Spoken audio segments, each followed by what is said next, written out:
tout, Seigneur de tonnerre. Bonjour, patriarche.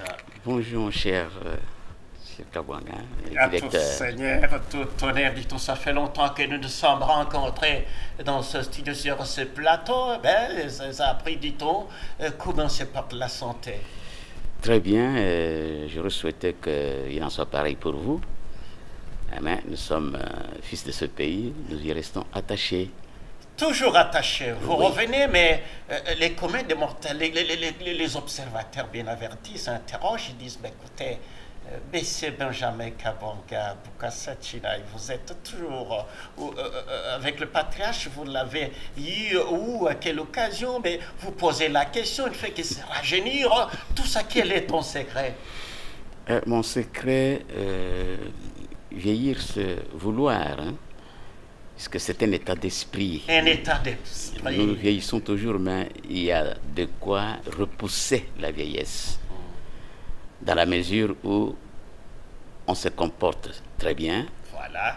Cela ne veut pas dire qu'on est sain. Hein. Parfois on commet des erreurs, mais on y remédie.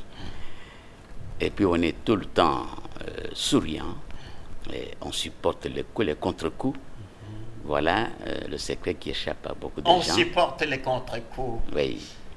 Avec notre invité, nous allons faire le point en rapport avec l'évolution du processus de paix dans notre pays. Vous êtes sans ignorer que la RDC est l'objet de l'agression injuste et barbare de la part de ses ennemis. J'évoque les voisins, le président de la République, Félix-Antoine Tshisekedi Tshilombo, a eu le courage, lui au moins, d'édouarder l'agresseur. Kagame, avec ses supplétifs de l'AFC, mais aussi les mouvements terroristes du M23, c'est l'arbre qui cache la forêt. Ça fait longtemps que nous avons eu le courage de le dire, je l'ai toujours dit, l'arbre qui cache la forêt, les puissances étrangères, mais aussi les multinationales. Une guerre qui a perduré plus de 3 décennies. Nous avons perdu autant de nos compatriotes. Et voilà, aujourd'hui, nous sommes vraiment, c'est l'ère de la paix. Le président a évolué sur le front diplomatique. D'abord, le front de l'armée, ça a posé des problèmes, il y en a qui s'interrogeaient. Et sur le plan diplomatique, les uns et les autres ont crié haut et fort, le président est en train d'exercer ou de réaliser je ne sais pas, de périples, le voyage des jouissances, il est dans des avions, tout ça comme si c'était un plaisir. Donc, mais aujourd'hui, nous avons comme l'impression que vraiment le front diplomatique est en train d'apporter des fruits. Et ça sera des fruits délicieux. Il avait juré d'aller jusqu'au bout et de ramener la paix ou rétablir la paix sur toute l'étendue de la République démocratique du Congo. Patriarche, nous allons parler de tout et peut-être de l'UDPS. Vous êtes au cadre de l'UDPS. J'ai parlé de l'un des pionniers, les pères fondateurs de l'UDPS. Les auteurs des 13, la lettre 13 parlementaire. Vous avez secoué le maréchal Mobutu vers les années 80. Ce n'est pas n'importe qui devait lever son petit doigt pour tousser. Et voilà, nous sommes là. Encore une fois, soyez le bienvenu sur ce plateau. Merci bien, monsieur le directeur. Commençons par les commencements. Vous avez été à la messe. J'ai pris part à cette messe. J'ai été parmi les invités de Marc aussi, une messe organisée à l'église, la paroisse Sainte-Anne, la Gombe, en mémoire de pionniers, les pionniers de l'UDPS, le père fondateur de l'UDPS. J'ai vu le patriarche oui, tout ça. Nous allons commencer par cela, mais d'abord la technique. Si la technique est encore mieux avec nous, nous allons avant tout suivre d'abord cette messe. Le chef de l'État a rehaussé de sa présence président Félix-Antoine Tshisekedi Tshilombo, lui aussi fils d'un patriarche. Il a combattu tout ça. Suivons d'abord cet élément. Merci.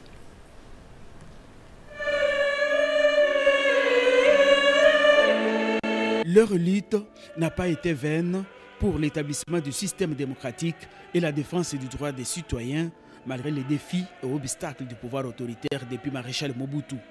Ces combattants de la première ère de l'Union pour la démocratie et le progrès social encore en vie sont venus honorer la mémoire de leurs membres qui ont donné de leur vie pour la démocratie en RDC à travers cette messe d'action de grâce organisée par le collège des fondateurs de l'UDPS.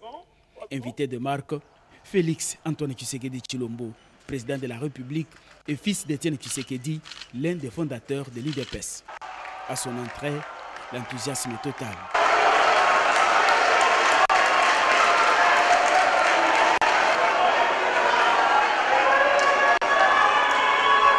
Dans son discours des circonstances, le collège des fondateurs s'est réjoui de la présence du chef de l'État à cette rencontre à mémoire de pères fondateurs de l'UDPS qui ont joué un rôle crucial dans l'histoire politique congolaise.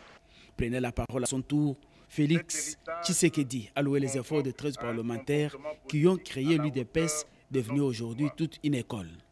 L'UDPS n'a jamais été une école de rancœur ni d'indiscipline. Cet héritage nous convoque à un comportement politique à la hauteur de notre histoire. La paix n'est pas la simple absence de bruit des armes. Elle est l'ouvrage patient de la vérité et de la justice, le choix courageux du dialogue quand il est possible, la fermeté légitime quand il est nécessaire. Elle exige l'unité de la nation, le refus de la haine et des stigmatisations, la main tendue aux compatriotes, même lorsqu'ils pensent autrement, pourvu qu'ils placent l'intérêt général au-dessus des intérêts partisans.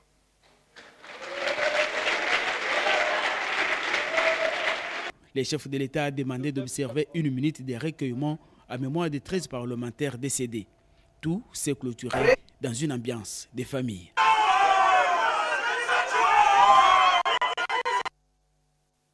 Gabriel Paul Kapita Chabanri, vous avez regardé les mots avec nous.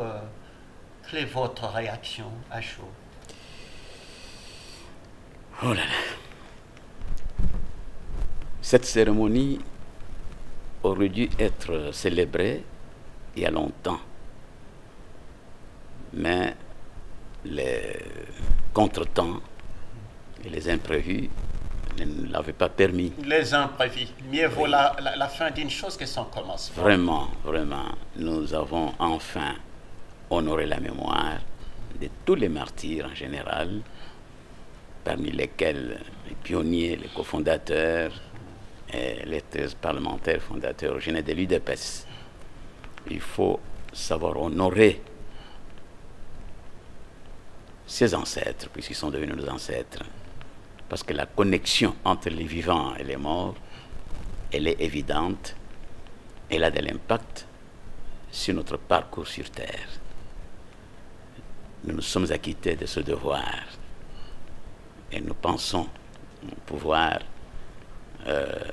reprendre tous les efforts pour aller sur de nouvelles bases, afin que l'UDPS brille de 1000 étoiles comme il y a 20 ans. Le hôte de marque, Félix Antoine Tshisekedi Tshilombo, président de la République, il a tenu. Et à travers son message, un message poignant, qu'est-ce que vous avez qui vous a beaucoup plus intéressé? Comment est-ce que vous avez perçu le message du chef de l'État? Accueilli ce message? C'est un message profond, poignant, qui a touché notre cœur.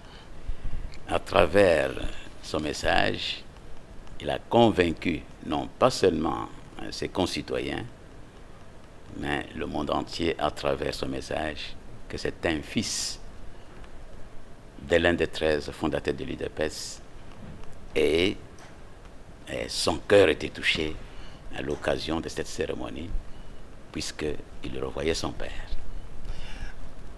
Félix Antoine Tshisekedi Tshilombo voyait son père, on a senti qu'il était tendu devant ses pères. il n'a pas mis de l'eau dans sa bouche, il est direct. Il a fustigé la division, il a condamné, n'est-ce pas, les petits esprits. Il a même reconnu, il a souligné que l'UDPS, c'est une responsabilité lorsque vous avez la charge.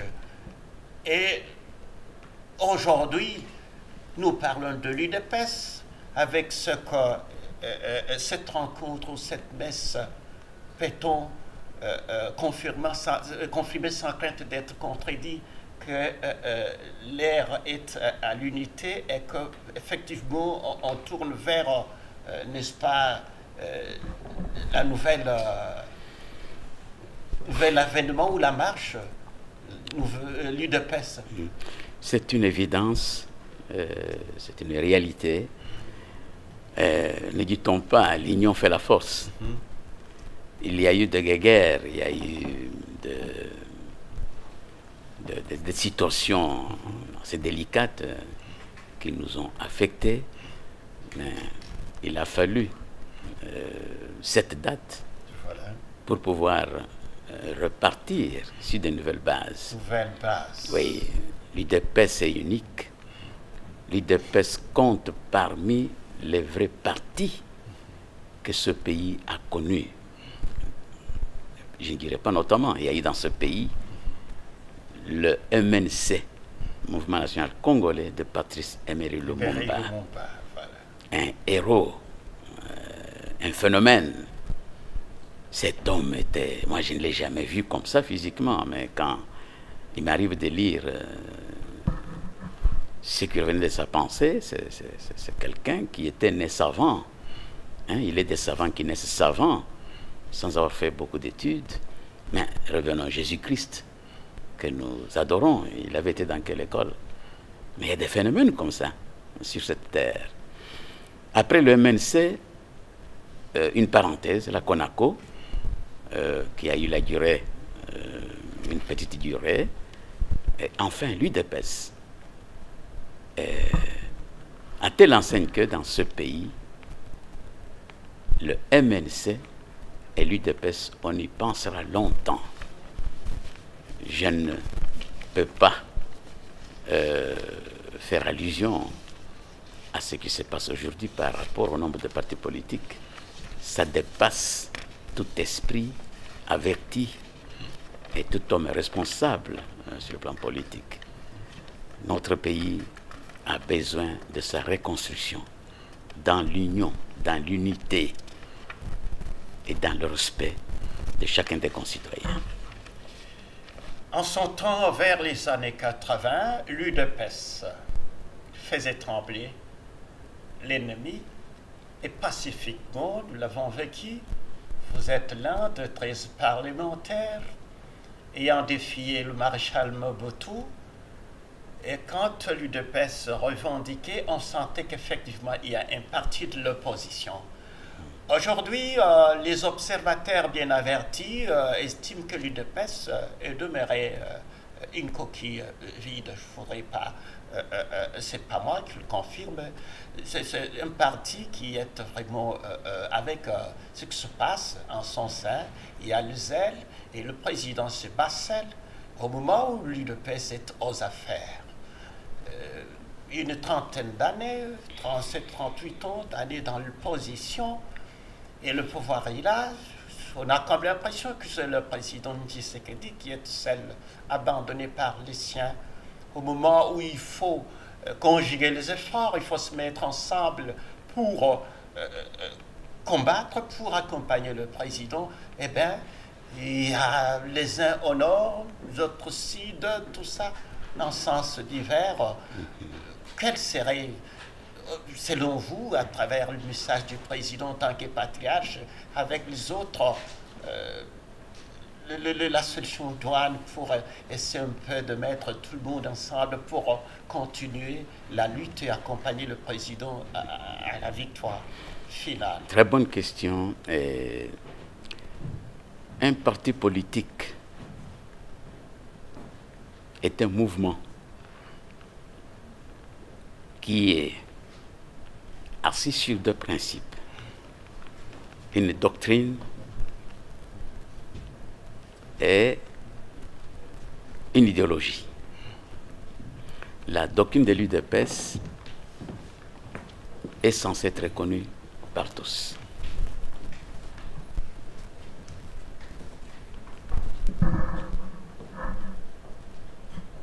L'idéologie aussi.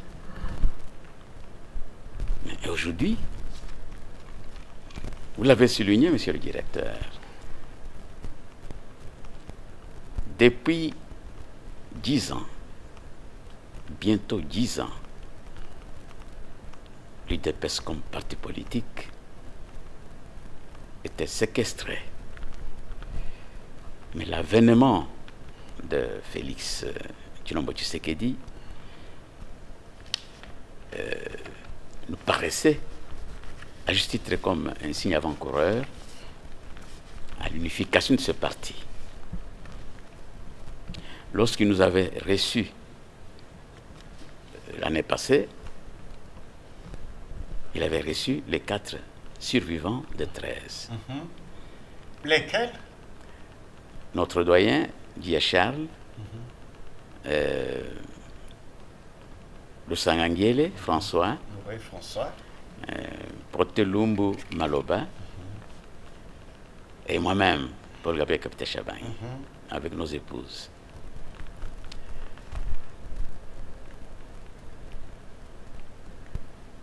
Il va nous demander d'unifier le parti. Nous sommes jetés à l'eau à cet effet. Mais il y a eu des quiproquos qui allaient faire que la mission n'avait pas été accomplie à temps. Mais nous avons creusé dans nos méninges pour arriver à une solution qui nous paraissait porteur d'espoir. C'est cette Eucharistie qui a regroupé tous les membres de ce parti, de tous âges.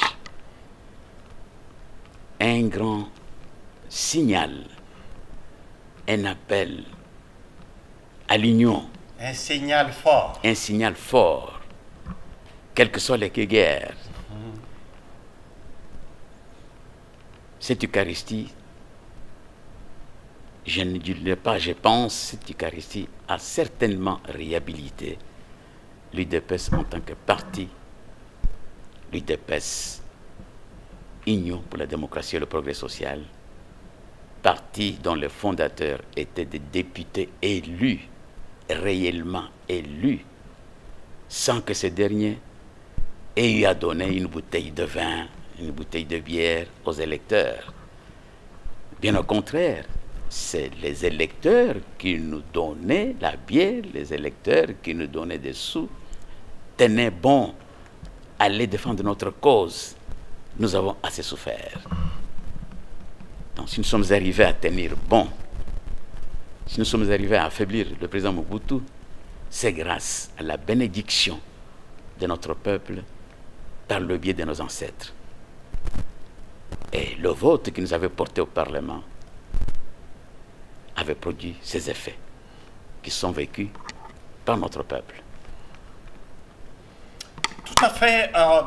Votre collègue, le patriarche François Lusanga, dans son adresse, il a tout d'abord rappelé les camarades, vos camarades, que nous, des fondateurs, pionniers et avant-gardistes qui nous ont quittés pendant la lutte, votre lutte bien entendu, pour l'avènement d'un état de droit et l'instauration de la démocratie dans des conditions tragiques, après avoir subi toutes sortes d'humiliations, des tortures physiques et morales, sans compter de multiples arrestations, relégations. Vous avez parlé, vous en avez parlé tout à fait, emprisonnement, diverses relégations, bien sûr, donc voilà un peu tout ça. Entre autres, il y a Joseph Ngalula Pandagila, il a parlé d'Ngoï Mukendi, Etienne Tshisekedi Wambulumba, Gabriel Kyungu Akubuza, Anakle Makanda Mpinga, Isidore Kanana Chongo Waminanga, Mbombo Lona Compagnie, Biringanine Mugaruka, Célestin Kassala Kalamba Kaboadi, Rebu Mukoka Mwena Kavula, Bernard Mkwedi Lucielo, aussi Frédéric Kibassa, Maliba Alphonse Mpachi, Donatien Kakulu, Vincent Boakiem Nyaroliem, Faustin Birindo Achibira Chiroa, Ferdinand Simba Unuchebe, Marcel Liaou Eboa, Christophe Belinganaï Ntambwe, Athanase Kengele Kawila, Chilin Bokot, Léopold Samboa, Mpindu Boaboa, Djanikwa Kimpakala, Bossassi Epole, il était toujours, quelque part, il est décédé, il était toujours, il venait me rendre visite ici, avant même sa mort. Dikonda Walumanisha, François Loakaboanga, Marcel Dericoyer, donc il y a eu même les héros dans l'ombre. Je voudrais, j'ai bien difficile là. Quand vous avez entendu tout ce lot-là, que pensez-vous de la réminiscence? Qu'est-ce que vous avez, comment vous ressentez par rapport à tous ceux qui nous ont quittés, vos collègues? Notre conscience était touchée quand on se rappelle ce qu'on a mené ensemble.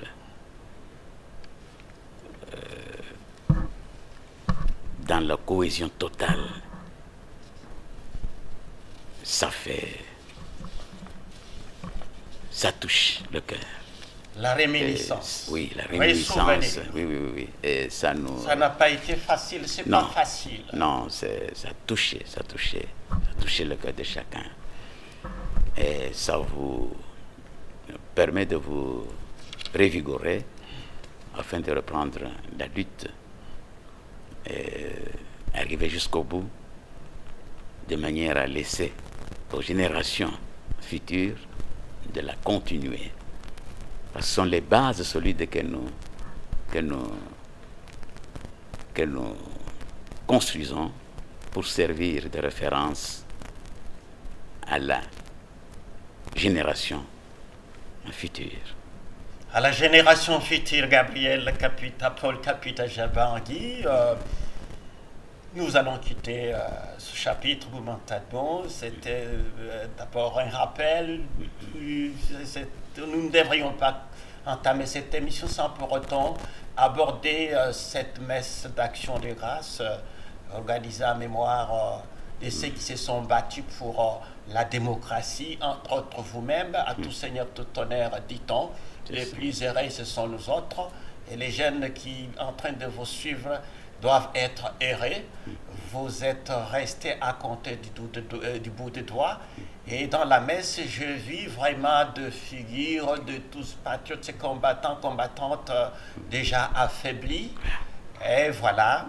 Encore une fois, tout Seigneur, tout honneur, dit-on, et surtout l'honneur au premier citoyen, au président de la République, Félix Antoine Tshisekedi Tshilombo, qui se bat bec et ongle pour rétablir la paix, une paix durable sur toute l'étendue de la République. Parlons maintenant de la guerre, parce que nous sommes en guerre, nous sommes agressés. Il a pris le pouvoir, je crois que c'était le 4 janvier 2019, lors de sa prestation.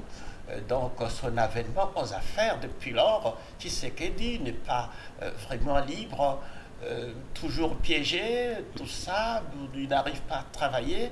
Et il a hérité cette guerre d'agression nous imposée par le Rwanda, donc le pays voisin, avec les plus faibles, donc les supplétifs de l'AFC, aussi le mouvement terroriste du M23, qui se sont décidés de massacrer leurs frères et sœurs. Au moment où nous parlons avec vous, à l'Est. Moi, j'ai été à l'Est, j'étais à Goma, Beni Butembo partout.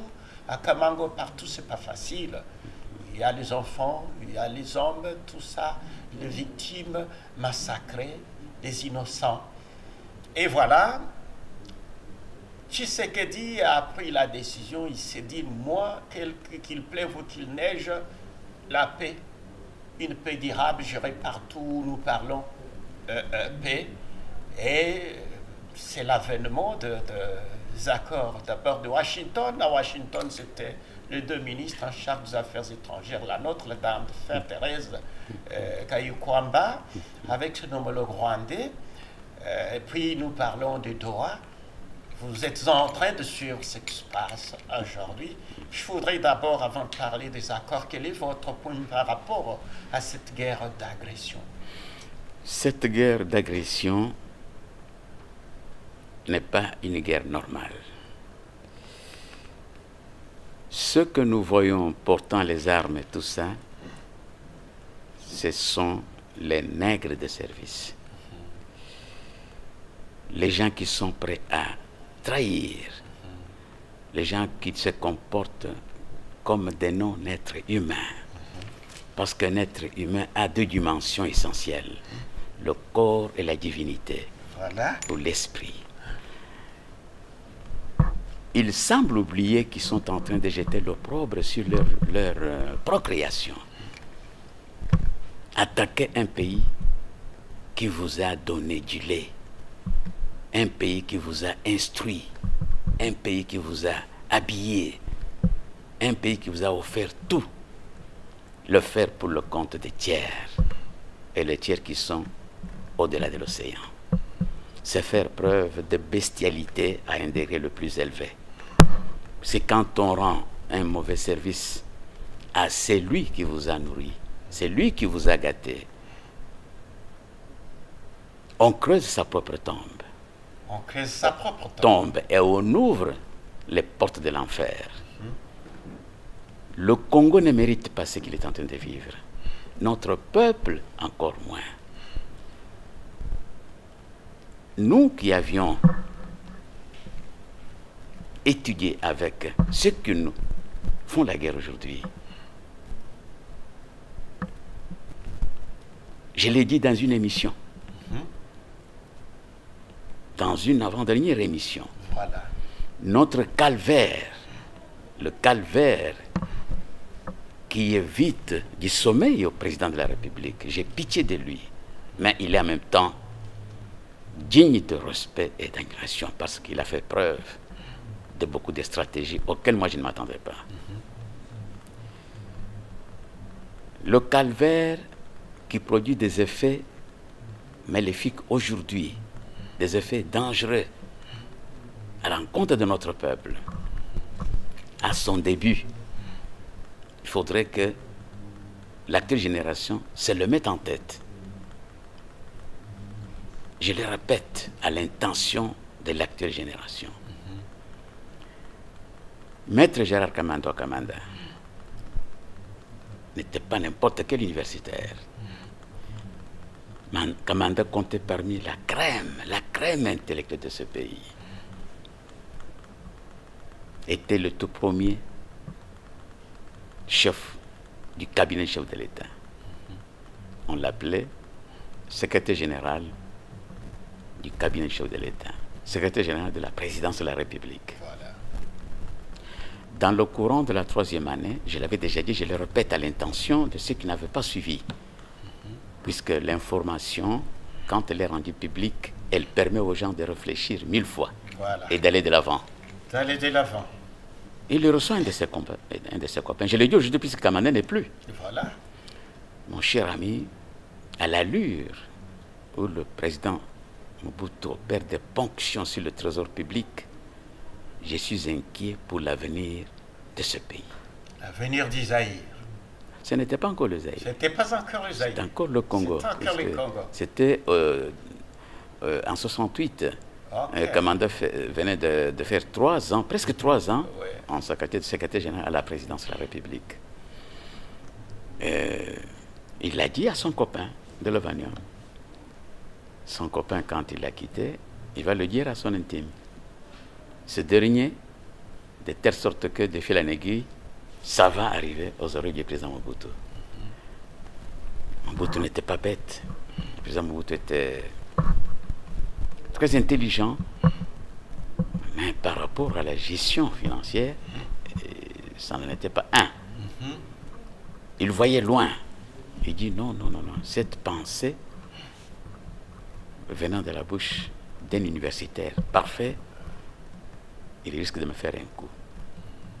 C'est ainsi qu'il va se rappeler le problème d'électricité qui s'était posé au niveau de la présidence. C'était en 67, je crois, si je ne m'abuse. Alors, Maître Kamanda Waldé, mon président, il y a mon condisciple, premier ingénieur en télécommunications, c'est un Rwandais, Barthélemy Bisengimana.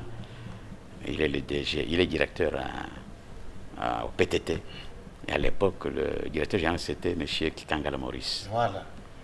Je vais lui téléphoner. Il va envoyer ses techniciens pour nous dépanner. Il va le faire. Les techniciens sont arrivés.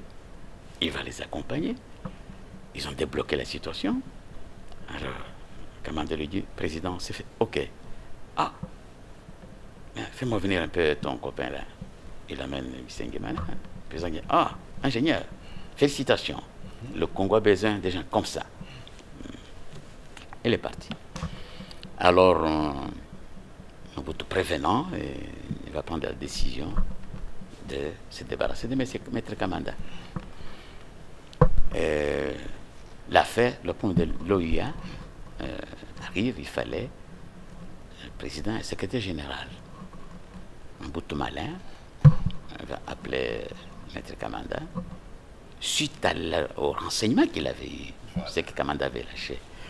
Maître, je ne te vois pas, ton niveau intellectuel est tellement haut que j'aimerais te voir à la tête de l'OIA. Alors je vais négocier ta nomination avec... c'était Sékou Touré, je crois. Oui, malin, vous étiez très malin. Hein? Kamanda s'est dit non, le président m'admire beaucoup. Or, c'était une stratégie pour pouvoir l'écarter et le remplacer par le Rwandais là-bas. Le calvaire que nous vivons aujourd'hui est une des conséquences de cet acte-là. Voilà. À partir de 68, Bisengimana. 68. Bisengimana. 3 ans après l'avènement du 24 novembre 65. Voilà. Bisengimana va affecter petit à petit des Tutsis, les universités qui avaient terminé. Le début de l'infiltration. Voilà. Ça commence en 68. L'histoire doit être connue, et surtout par la jeunesse. Oui. Alors, à telle enseigne que tout le portefeuille de l'État, pas tout le portefeuille de l'État, mais toutes les institutions du portefeuille de l'État vont compter parmi les techniciens 1 ou 2 Rwandais. L'infiltration a commencé et aujourd'hui nous vivons les effets, les méfaits de cet acte que Mobutu avait posé qui nous coûte cher aujourd'hui. Et aujourd'hui, nous parlons des accords, des paix, d'abord de Washington et de Doha. Quelle est votre lecture par rapport à tout ce qui se passe à ces accords? Oui, c'est sur le plan protocolaire. Le président Trump n'est pas bête, c'est un homme... Quand on fait la politique avec vocation, c'est qu'on est prédestiné à la politique. Félix, comme Trump, Félix c'est un jeune homme que je connais très bien, il fait la politique par vocation.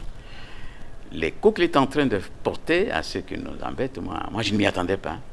Donc il fait la politique par vocation. Et encore faudra-t-il qu'il soit bien entouré. Bien entouré. Bien entouré. Alors, je pense que les accords, on les passe. Les accords, c'est des accords. Pendant qu'on fait des accords, on doit s'occuper de l'armée. Voilà. Notre faiblesse se situe à ce niveau-là. Notre armée n'est pas encore celle qu'elle devrait être. La force publique avait été admiré par tout l'Occident. La force publique, rien ne nous manque pour mettre sur pied une armée à l'instar de la force publique.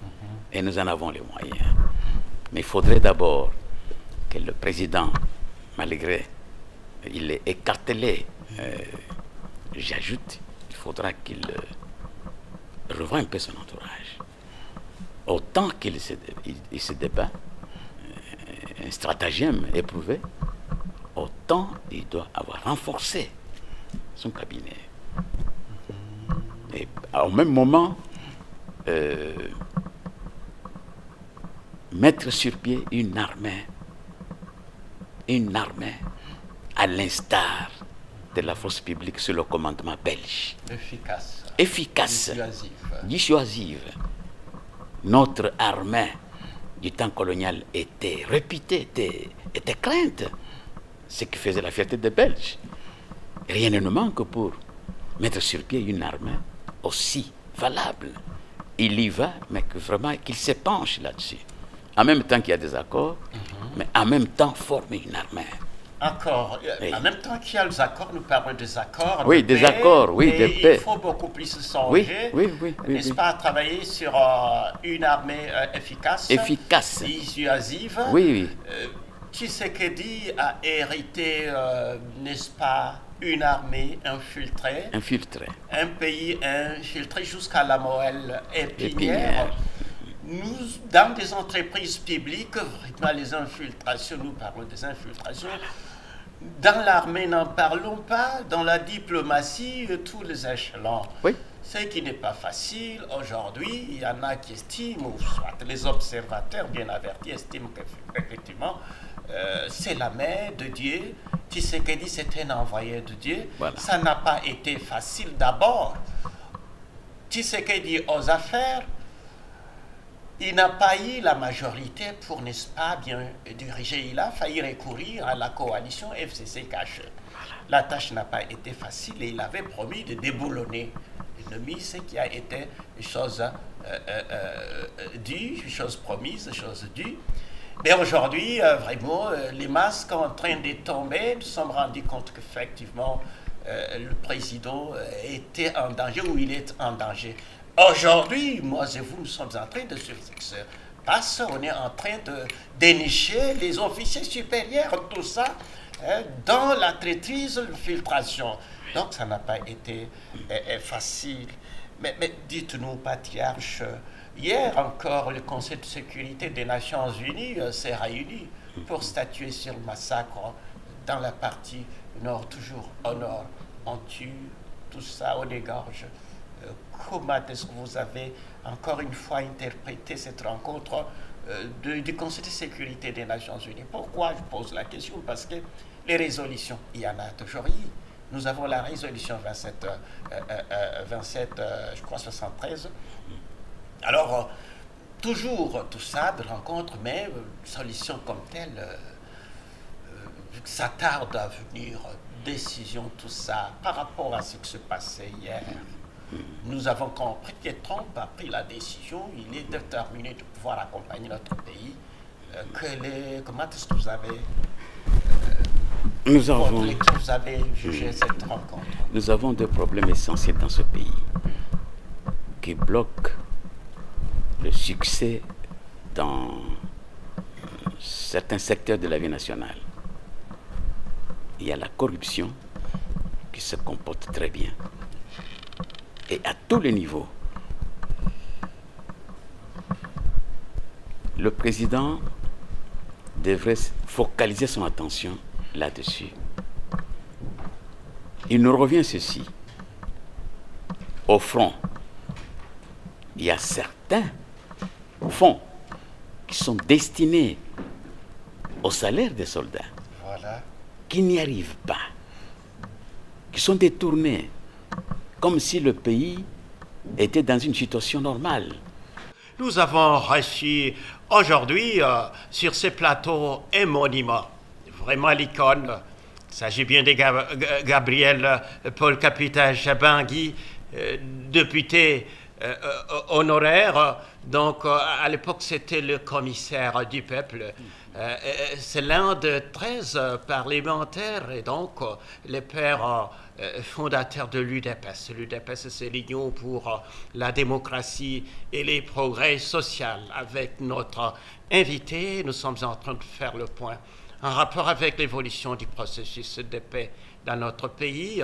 Nous avons parlé d'abord de la messe organisée à Sainte-Anne en mémoire de pères fondateurs de l'UDPS qui nous ont quittés, qui ont quitté cette terre des hommes. Nous sommes en train d'analyser, n'est-ce pas, de faire le point en rapport avec le processus de paix, les accords de Washington, de Doha, ainsi que d'autres points. Patriarche, nous avons parlé effectivement de nos compatriotes tombés à l'Est. L'air est, n'est-ce pas,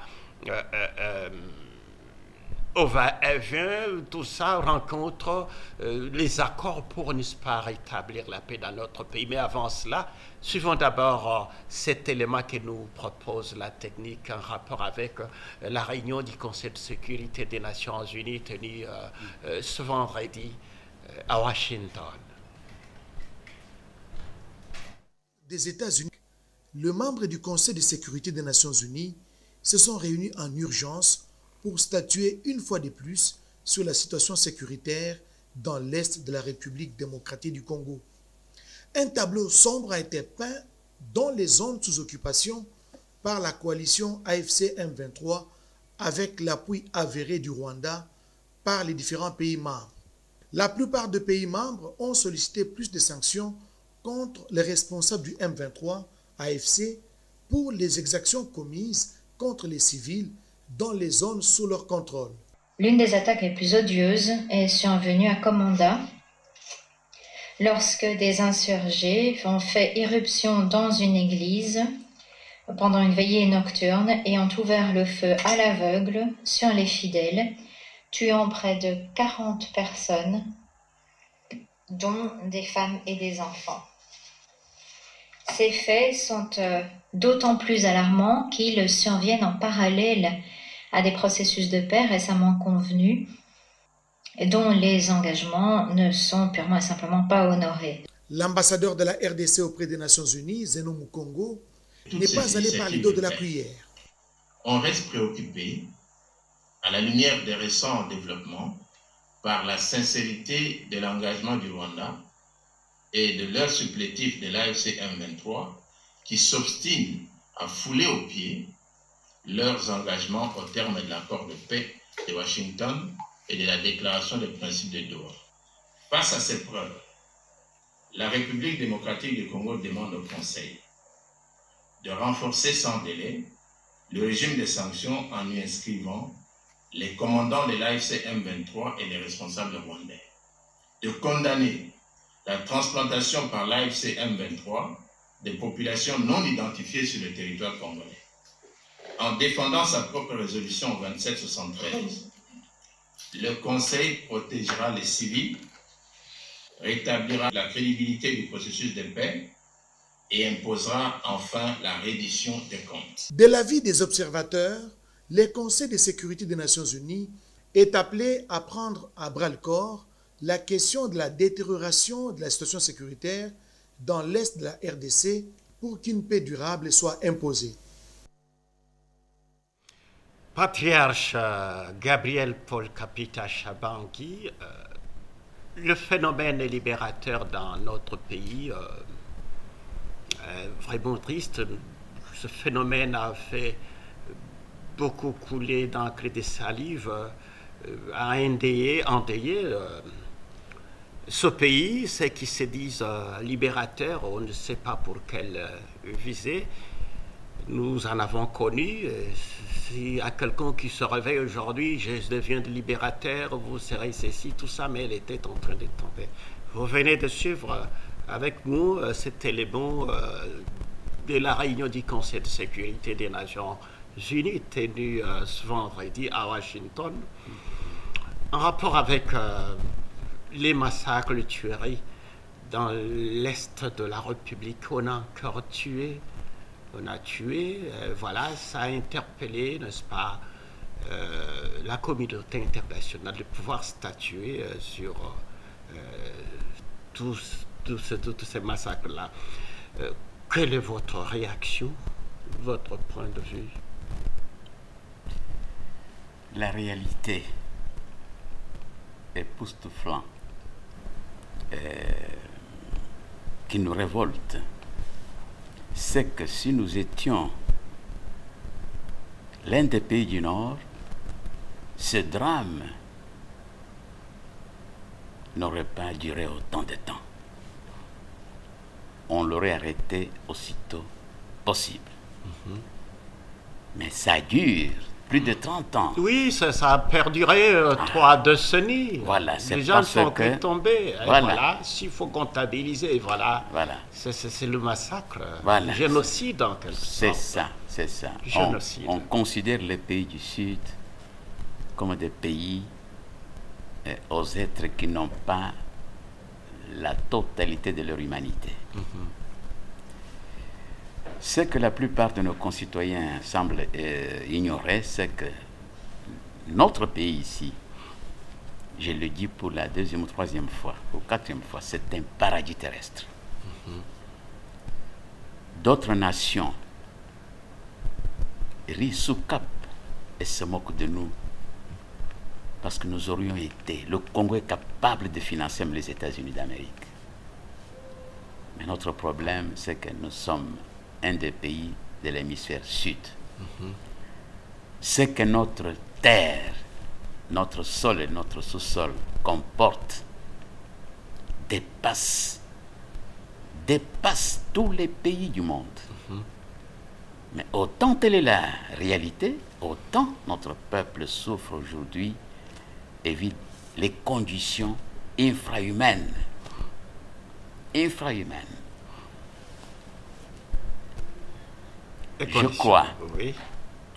Je crois que ça fait depuis la présence à la tête de ce pays d'un individu qu'on a appelé Kabila.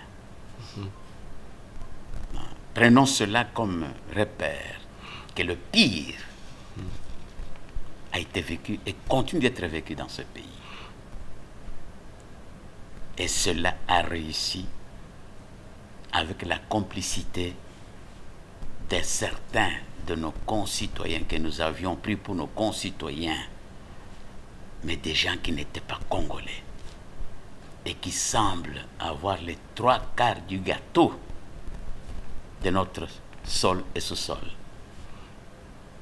Aujourd'hui, les richissimes figurent parmi les étrangers qui se disent congolais.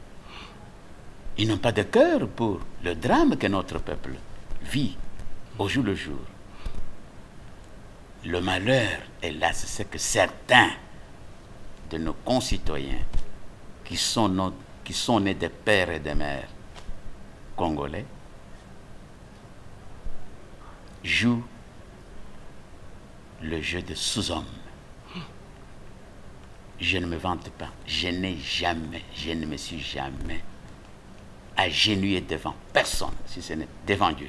Et pas trempé dans n'importe quel. Jamais. Je suis pas mais je suis blanc comme neige. Tout à fait. Heureusement qu'à ce jour, Donald Trump a pris quand même la décision de pouvoir, n'est-ce pas, faire bouger, n'est-ce pas, les axes, et la communauté internationale est en train de faire quelque chose. Nous avons comme l'impression, mais ce n'est pas la première fois,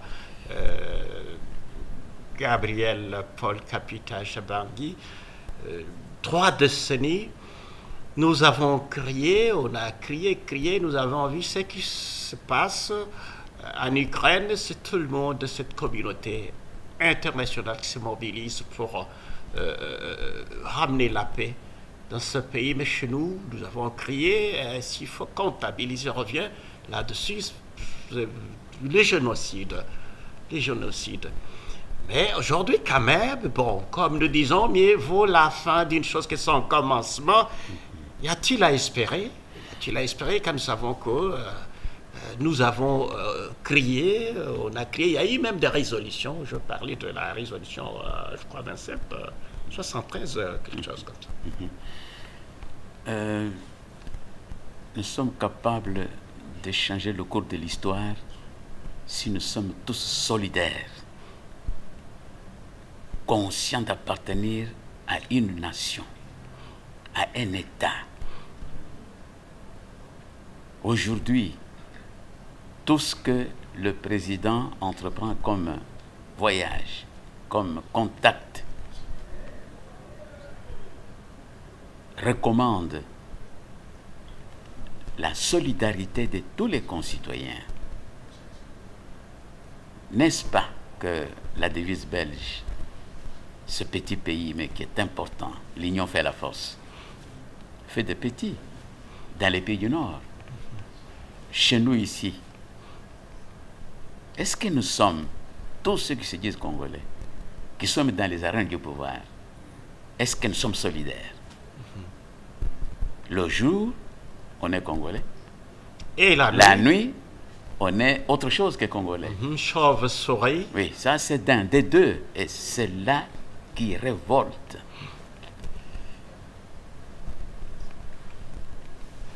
Les Congolais manipulables. Les Congolais manipulables. Les Congolais naïfs.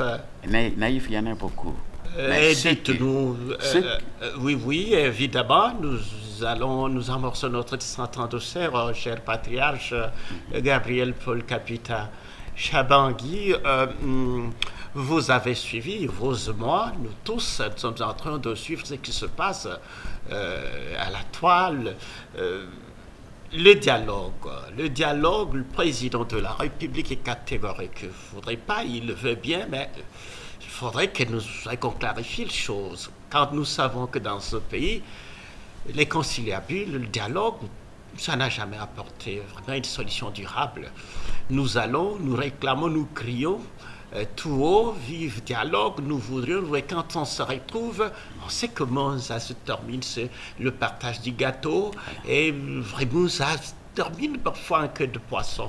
Aujourd'hui, il y a une frange d'acteurs politiques qui revendiquent à cri et à cri, il faudrait qu'on se retrouve sur la table des négociations. Les autres disent dialogue à l'interne et tout ça. Je voudrais que vous puissiez, en tant que sage, en tant que patriarche, en tant qu'ancien ministre, vous êtes l'un des 13 parlementaires et puis les pères fondateurs de l'UDPS. L'UDPS s'est battu, vous vous êtes battu sans Kalachnikov, ça veut dire pacifiquement. Vous avez crié pour, n'est-ce pas, rétablir la paix et une paix durable dans notre pays, la RDC. Quel est encore votre point de vue, mais aussi, que pensez-vous de la démarche de la SENCO de l'ECC? Voilà. Aux âmes bien nées, dit-on, la valeur n'attend pas le nombre des années. Quand nous avions adressé au président Mobutu la lettre ouverte, un document de 50 pages. J'avais quel âge? J'avais 35 ans. 35 ans. 35 ans. Il y en a qui parlent de dialogue. Si vous cataloguez ces gens, c'est des opportunistes hors pair. À 80%, c'est des gens qui ne représentent rien dans ce pays. Ils sont habitués à mener une vie dorée, laquelle vie accompagne la misère de notre peuple. Ces gens, s'ils allaient demander le voix d'être élus par le peuple, 95% de ces gens se savent non éligibles. Parce qu'ils ont déçu ce peuple. Ils se sont enrichis de la manière la plus bête et bestiale qui soit. Un être humain renferme deux dimensions. il y a le corporel et le spirituel. Ce qui nous diffère des animaux à quatre pattes, c'est le spirituel. La tendance à avoir, à cultiver l'accumulation de biens d'ordre matériel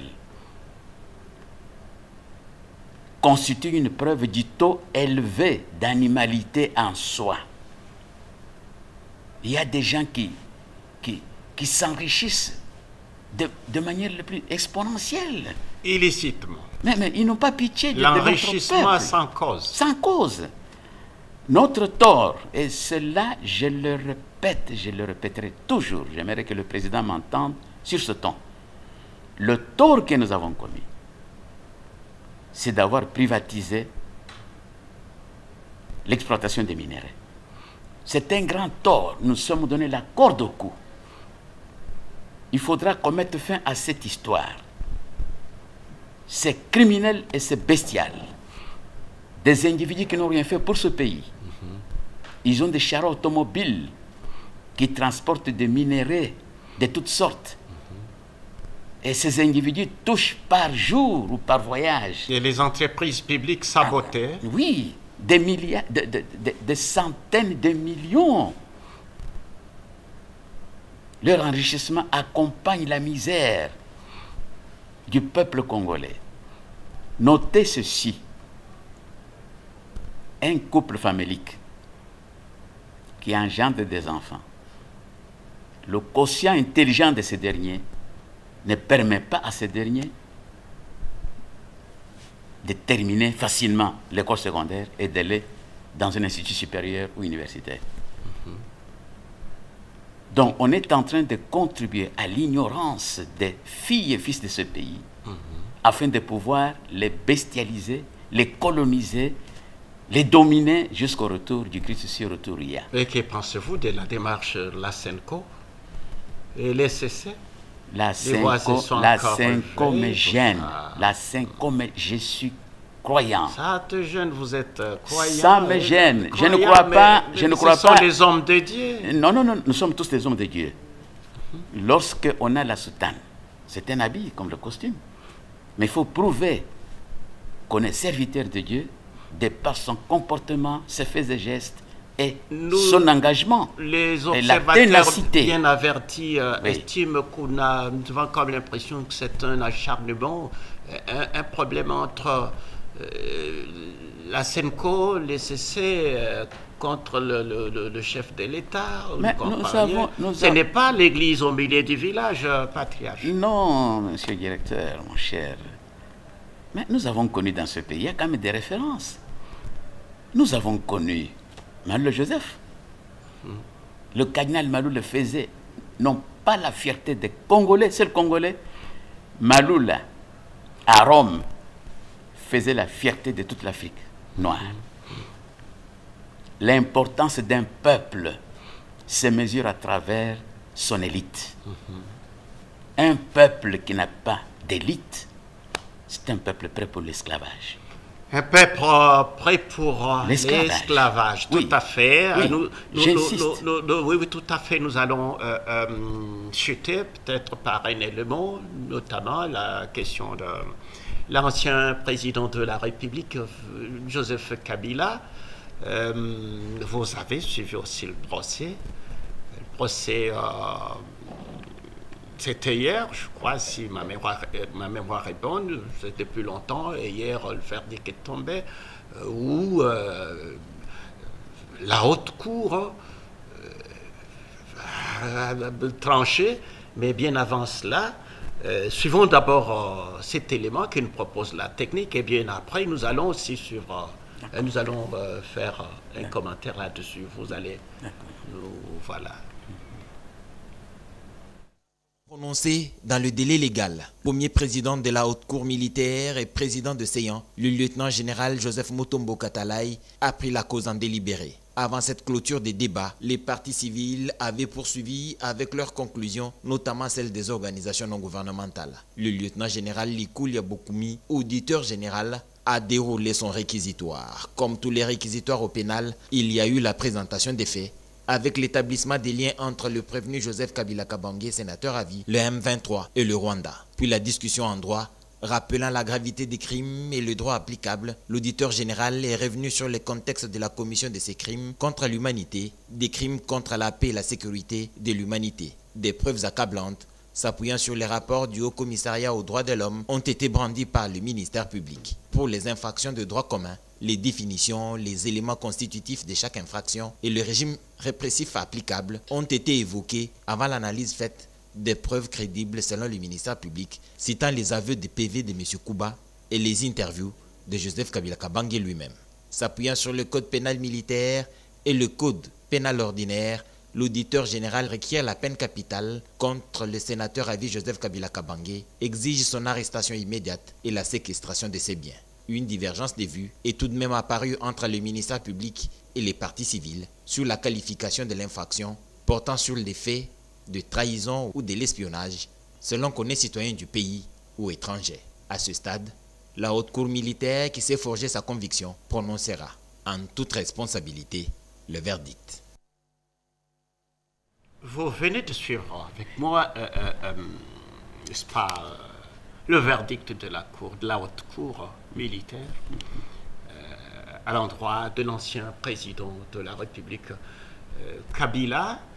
Une curiosité, il est parti, mais nous le retrouvons dans l'autre camp. Il se fait, n'est-ce pas, rebelle, donc sans commentaire. Il vient d'être condamné à la peine capitale pour les infractions du droit commun, tout ça.